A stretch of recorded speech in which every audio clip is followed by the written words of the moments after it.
Snowpiercer panel.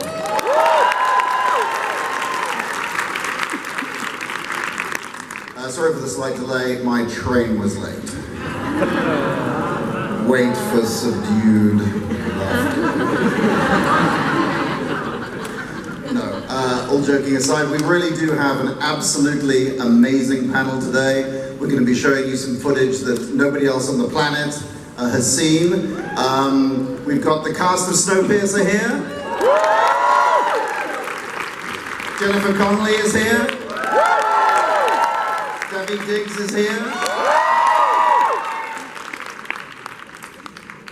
But before, they're going to come out in a moment. I'm going to ask them some questions. We're going to show you some footage, and then you'll have the opportunity to ask them some questions. But first of all, who wants to be the first people ever to see the new Snowpiercer trailer? Okay, let's see the trailer for Snowpiercer, which premieres on TBS in the spring. Who would like to meet the creator and cast?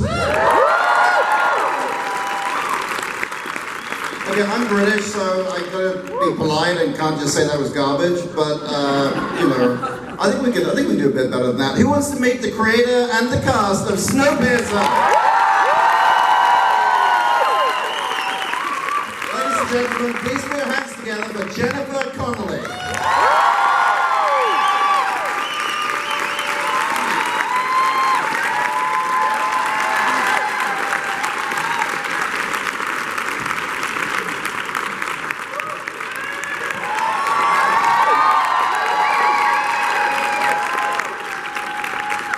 Keep it going for Mr. Daveed Diggs.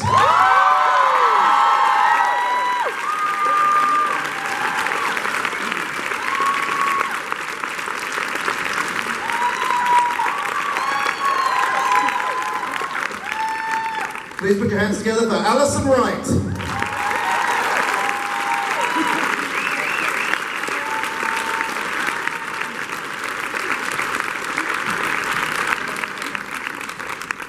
Keep it going for Mickey Sumner.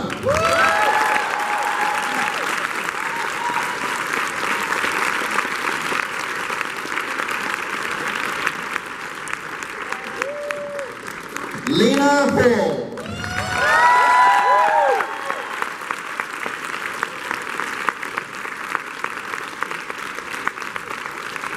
Please put your hands together for Stephen Ogg.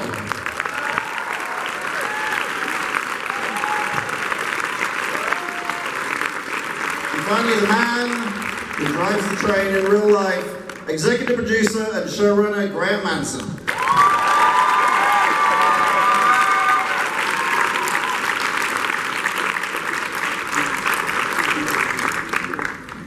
Folks, thank you so much for coming out here. Did anyone get the train down here? No, oh yeah, I understand. You did? Yeah. How was that? Bedlam, man. It was actually nuts. Like they had just installed a new operating system on the computer, and so every stop the computer would shut down. Was anyone else on this train from LA? Like 20 minutes at every stop while they rebooted the whole train. It was a lot like it felt familiar. Were there any cosplayers? Not in my car, okay. But you know, I was riding business class. I don't know what y'all was doing. Graham, perhaps I can start with you. I'm guessing most people have a pretty good idea about the central concept of Snowpiercer, but just in case there are a few that don't, maybe you could fill us in a little bit on that. Sure. Hi everybody. It's great to see you all. We can't believe there's so many of you here.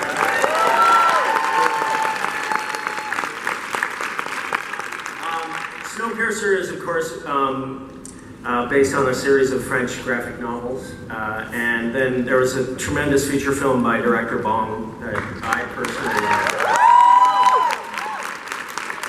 So Snowpiercer is essentially set, our Snowpiercer is set 7 years after the end of the world, which was tragically hastened when human beings in all their wisdom tried to correct climate change and plunge the world into an ice age. So 7 years on, the survivors of humanity have packed onto a train run by these fine actors. And I'm sure we'd all like to hear a little bit about your characters, as they're different. They're all different from the film, although perhaps one or two might have echoes of previous iterations of Snowpiercer. Jennifer, maybe we can start with you. Who do you play, and who is she exactly? Hi, everyone. Nice to see you. Thanks for coming. I play Melanie Cavill.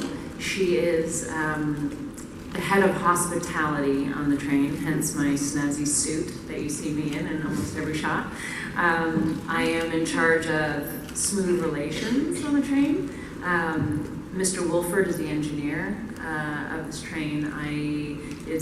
One of my responsibilities is to make sure his order is maintained.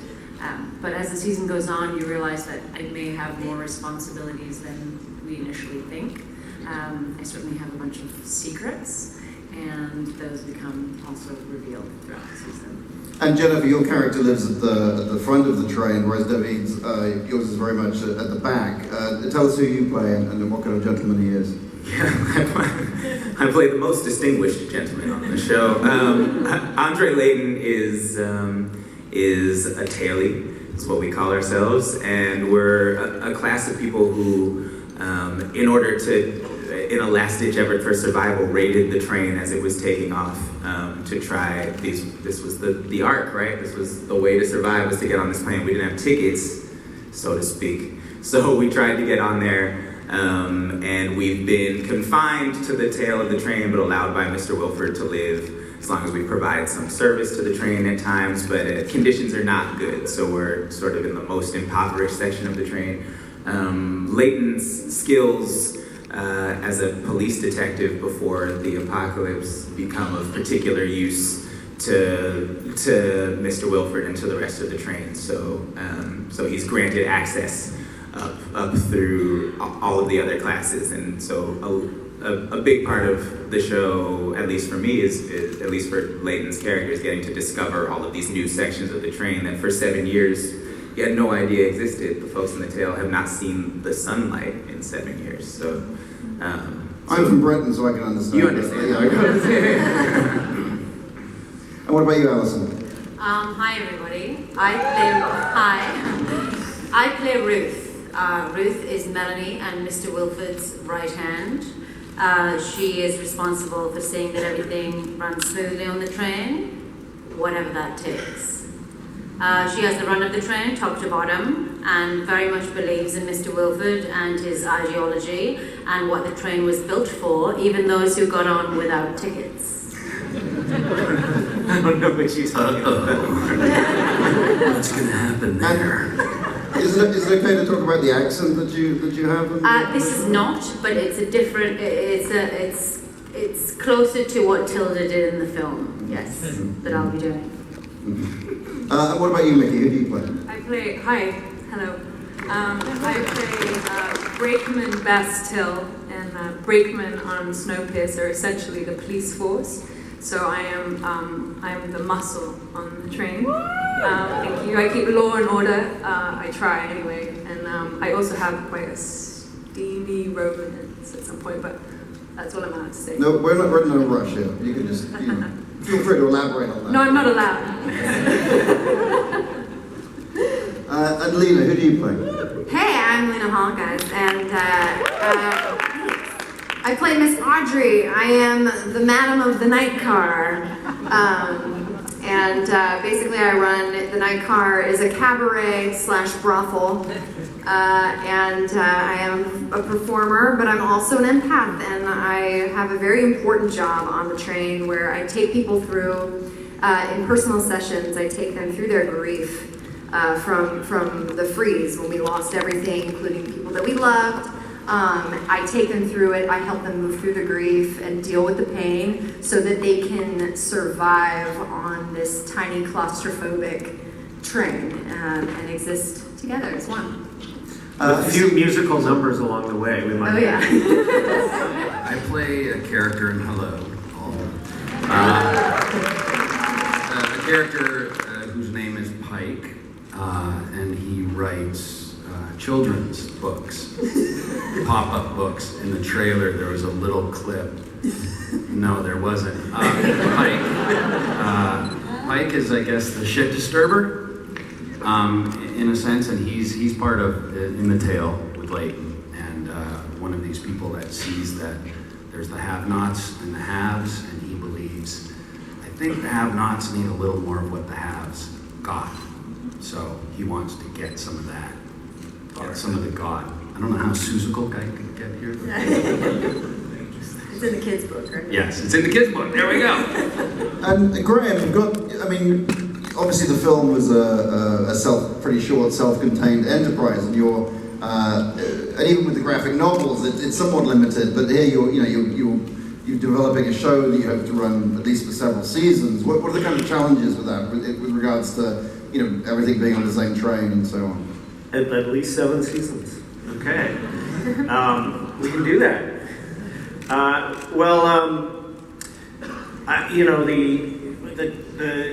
The train itself and the difference between the show and the movie really is that movie was such a terrific adventure story that started in the tail and it charged completely linearly up to the engine. And the TV show, as we've got to spend a lot more time in all of these classes and all of these worlds. So we start our drama, our heart is with the tale, but we spend time in every single class so we understand everybody. We understand first class, we understand second class, the workers, third, and the politics of the train. And that's where the juice comes from. And Jennifer, this is sort of your first major foray into television. What attracted you to it? I love the idea of it. I love the story. I love my part. I thought she was really compelling and complex, and I like the idea of staying with a character for for a longer period of time and getting to discover more about her and realize something more complicated in that way. And it was, I have to say, I loved it. I loved the whole experience. I loved the process. I loved getting to spend so much time with our cast, which was all phenomenal. Spending the time collaborating with Graham, and it was a really interesting process. So you start with a script or a few scripts, and then I feel like, as we all sort of find our way through, scripts evolve, ideas evolve, you start to see things blossom, and it was kind of a wonderful process for me. So. What about you, Debbie? What attracted you to this? Yeah, I mean, I love the story, and I love the potential to see ourselves in something. I think the sort of linear structure and the metaphor of a train and talking about class allows us to sort of remove some of the complications in talking about it when we can set it on a line. It's like looking at a chart instead of reading the statistics, right? The class is charted out for you in a straight line.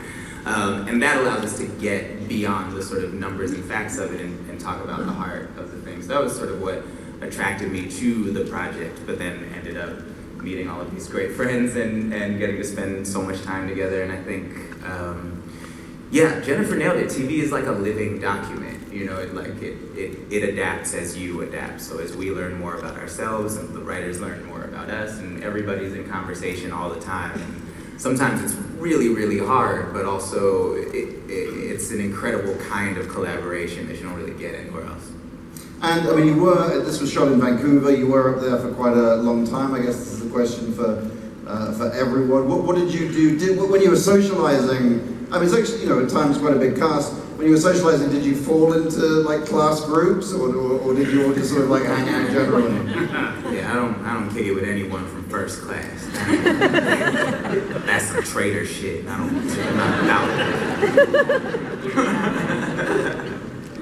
I say it was a pretty instant, not first time, but I think it was the first week we were all having brunch or breakfast or whatever on Sunday, and it was pretty cool. It was a pretty instant sort of, wow, this is gonna be fun. Cool group of people.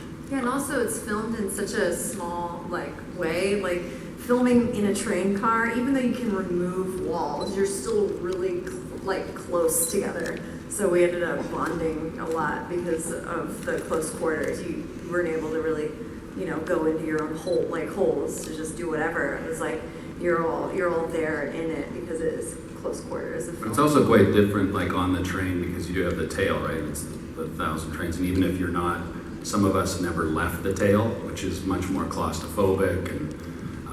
You've been complaining about this all day, bro.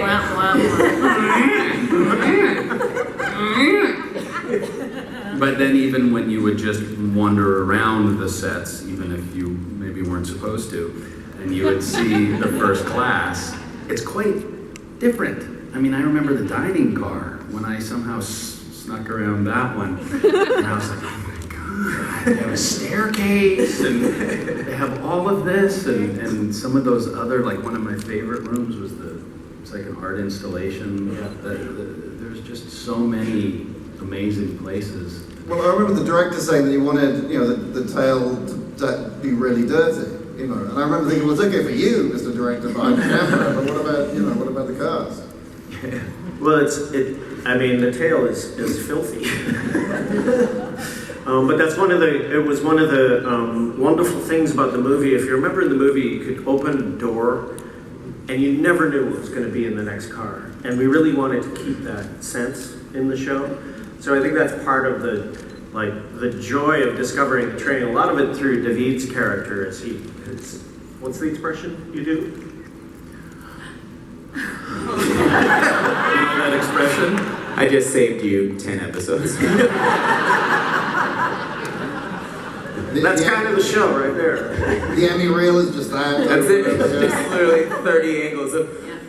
That's what he did for his audition too, I heard. So much training. And David and Lena, I don't know if people know this, but David and Lena, you both have something of a musical background. It's like totally unfair to lump me and Lena together like that because I've done one musical ever in my life, and Lena was like an incredible musical theater performer. With like the chops and technique and skill, and I like landed in a thing that was super popular. What up, Lynn? Wherever the fuck you are. But did you ever go karaokeing or anything like that? Season 2. Her? I won't do that to her. No, we did. There was a karaoke. There was a party, and they had karaoke, and yours truly couldn't stop. I was like, "What do you want to hear? I'll sing whatever." What's your karaoke jam? Mine? Oh God, I usually do a lot of AC/DC. I'm a rock girl, or I'll do like "Welcome to the Jungle" or something. Yes. I'm so close to asking. But I think you did Tainted Love, didn't you? No. I think I did a Janis Joplin song. I did "Piece of My Heart." Have you guys downloaded her albums yet? Yes. Okay. The rest of you should get on it. You all have phones right now. You should probably go get it. I got a pretty sweet tune out there too.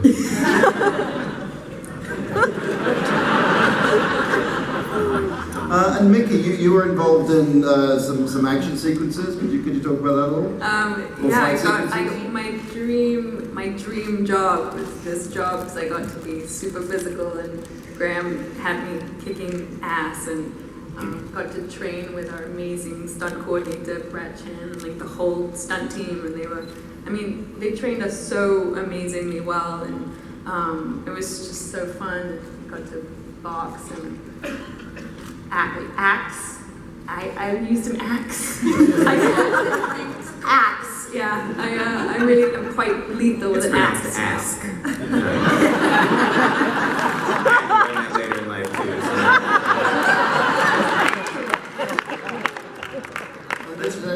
Sorry, go on. Because one of the things about Snowpiercer is there is no guns, or there are very few guns on Snowpiercer, so all the fighting is really hand-to-hand and really claustrophobic because you're on a train, so there's a lot of fighting.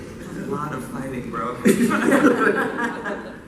Every day Zara was just like, I cannot kill somebody else today. Like, it's a lot. Wears on your soul after a while. Killing that many people with your bare hands. And I'm sure most people know this, but Graham was one of the overseers of Orphan Black.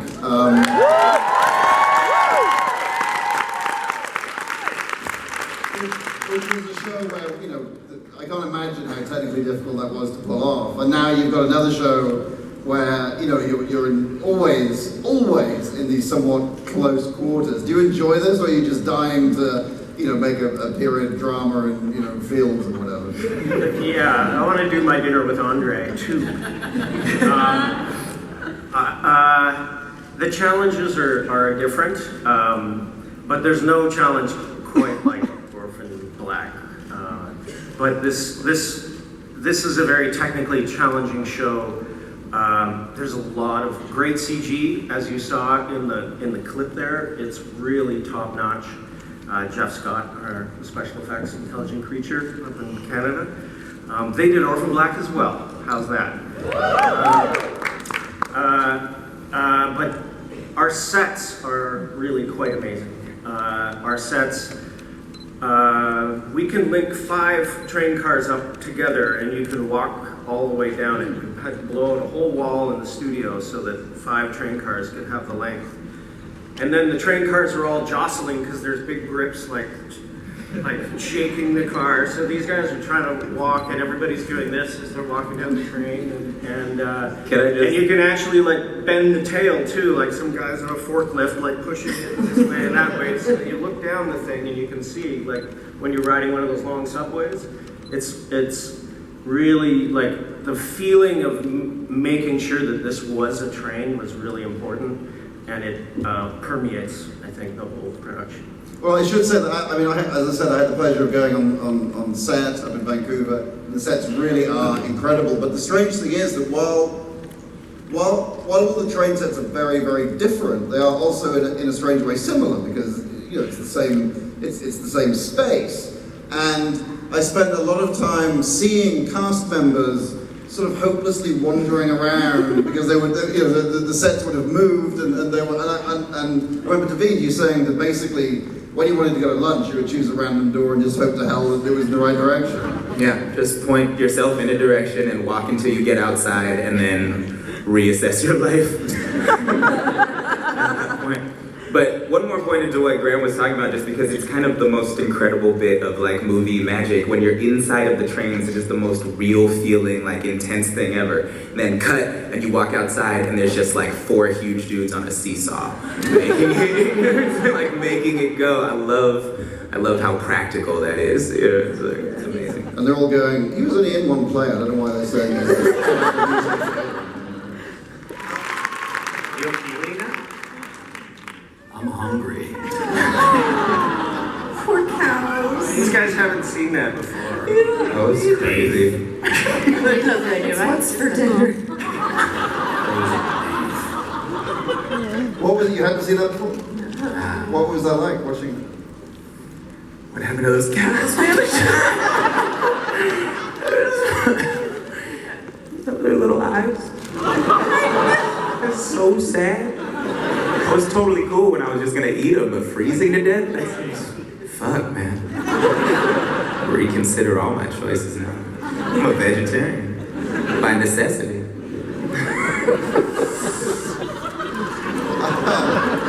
So you were okay eating the cricket bars this morning that I gave you? Crickets ain't cute.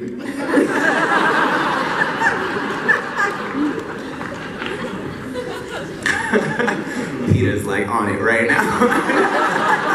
Hold up. Hashtag cricket life. Graham, I expect we'd be here all week for you to properly describe the difficulties of putting a scene like that together, but could you just, you know, what would be what would be the toughest aspect of that? I gotta hand it, I'll hand this scene to VFX, all respect. Like that scene with the cow walking forward and collapsing has taken 6 months. Like that shot has taken 6 months. The cow must be exhausted.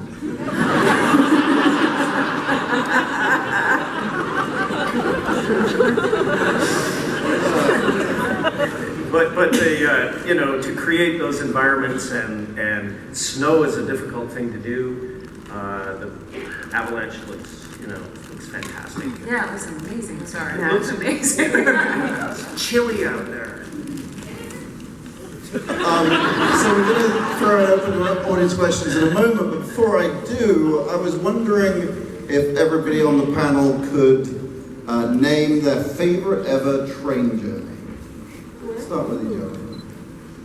Or anybody, really. Has anybody got a Yeah, train journey. I had a good one actually, Vancouver. It was to Vancouver from, I think we started in Calgary. And it was through the whole, like they have a tunnel mountain which spirals around, and I remember going through when the salmon were spawning, you go right beside. And then I remember someone screaming on the train. This is not mine. I just remember bits and pieces. Someone screamed on the train. We were stopped overnight. I remember salmon spawning. Someone looking at me. These are all disconnected. This was my favorite train ride. Thank you. Thank you. Snowpiercer, spring 2020.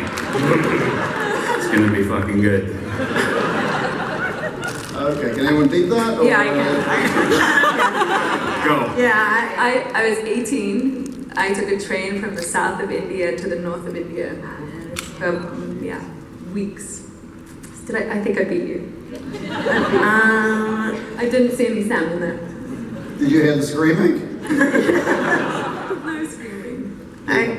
Living in New York for 20 years, you take the train a lot, and you see the damnedest of things.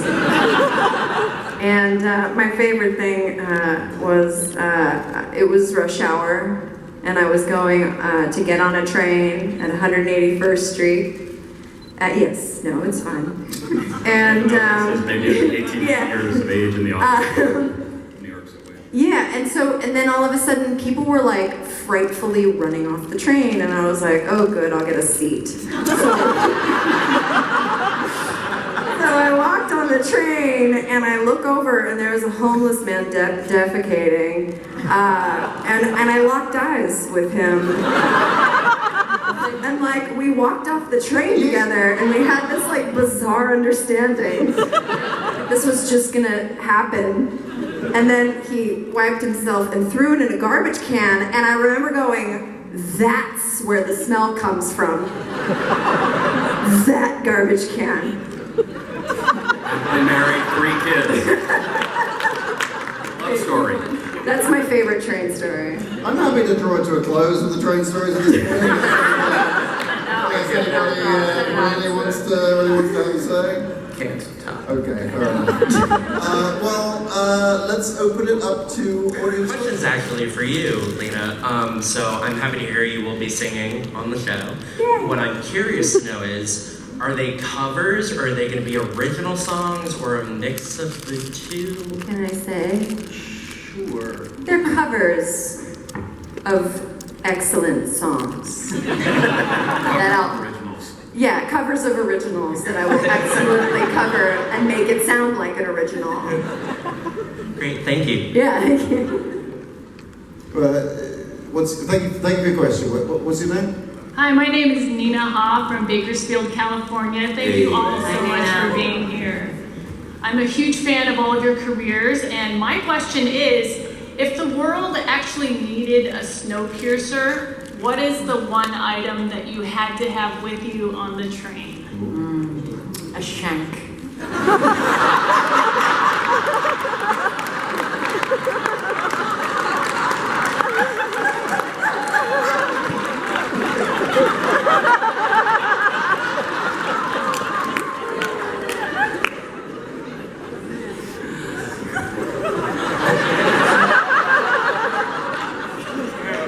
Again, if you can't beat it, I don't think It ends in like the train stories. You can't stop some of that shit.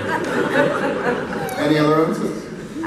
I think for many of the characters, I mean, certainly I would want to bring my family, and I think for many of the characters on the show, it's a matter of that, who can come, who can they bring, and the people that they left behind, and I think that that's part of the, that creates a lot of the drama on the show, is pretty much everyone who's there has endured some kind of tragic loss. So that all plays out. Sorry, I was taking it to a really different level, really different direction. Sorry, should have left it there. Elevating it. You're editing.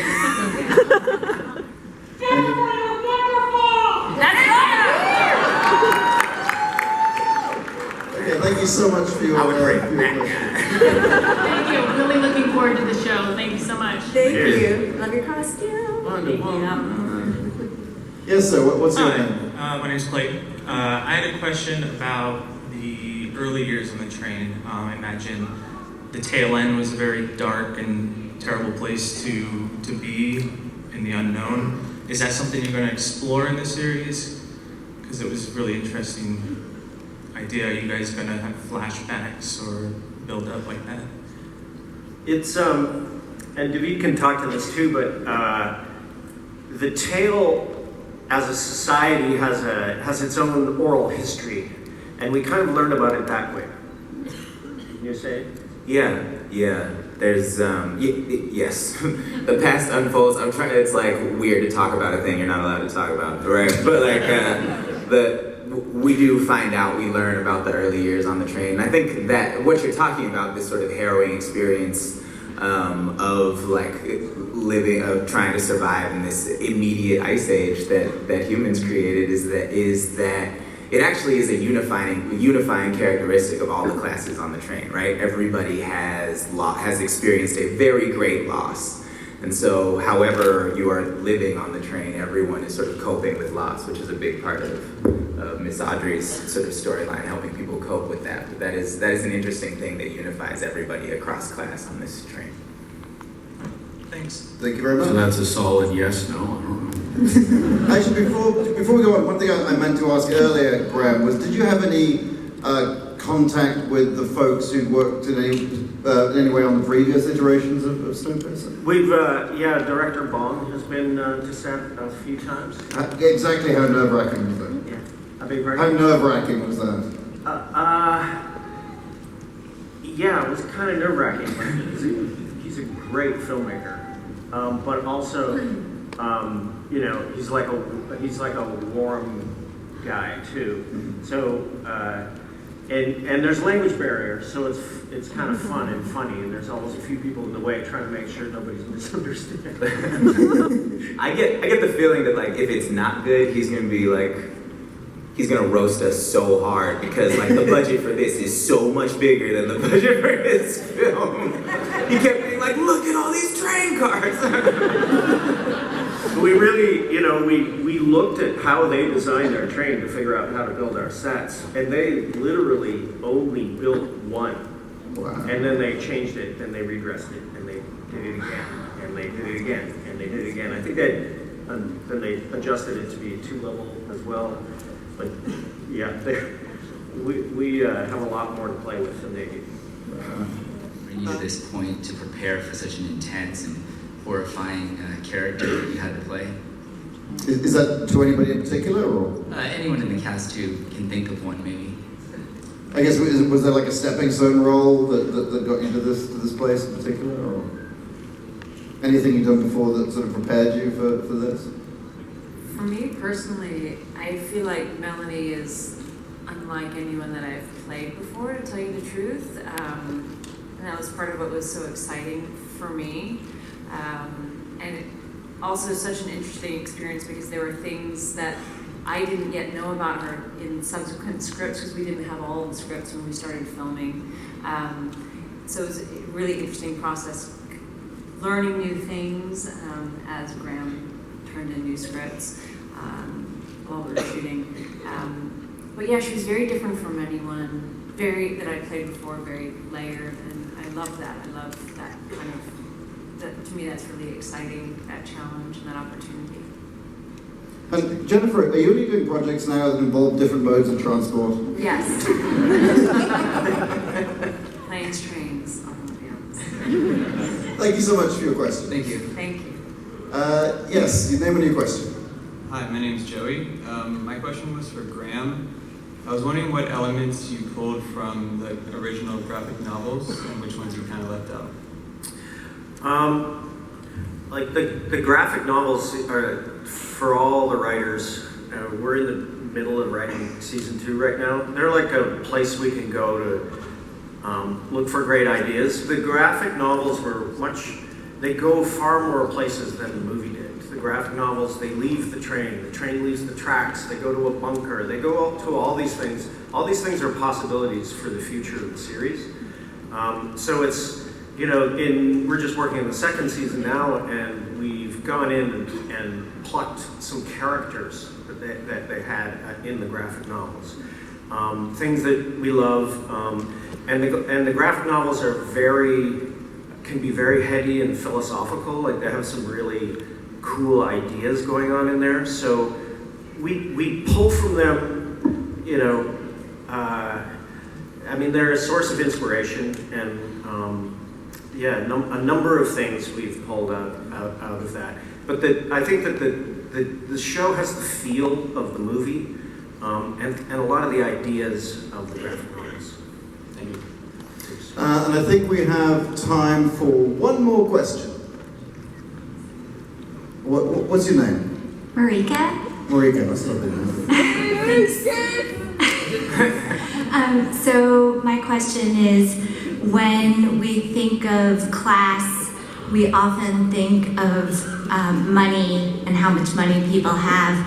So is the show going to just focus on that, or are there going to be elements of race and religion also brought into the class element? So we can answer that pretty quickly, right? Race, religion, class. All of those things we touch on. The class system on the train, it's so, we all know that class system. It's train travel, first, second, third, and it's a nice thing to lean on as a storyteller, as filmmakers, as actors, finding those divisions between people, and then looking at how those characters are crossing those divides as well as crashing into one another.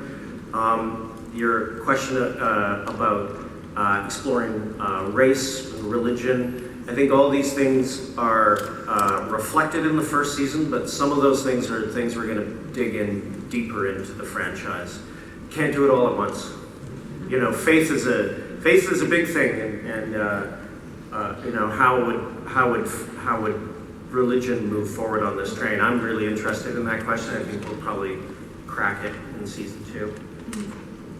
Well, folks, we're going to have to leave it there. Thank you so much for your question. Thank you, everybody.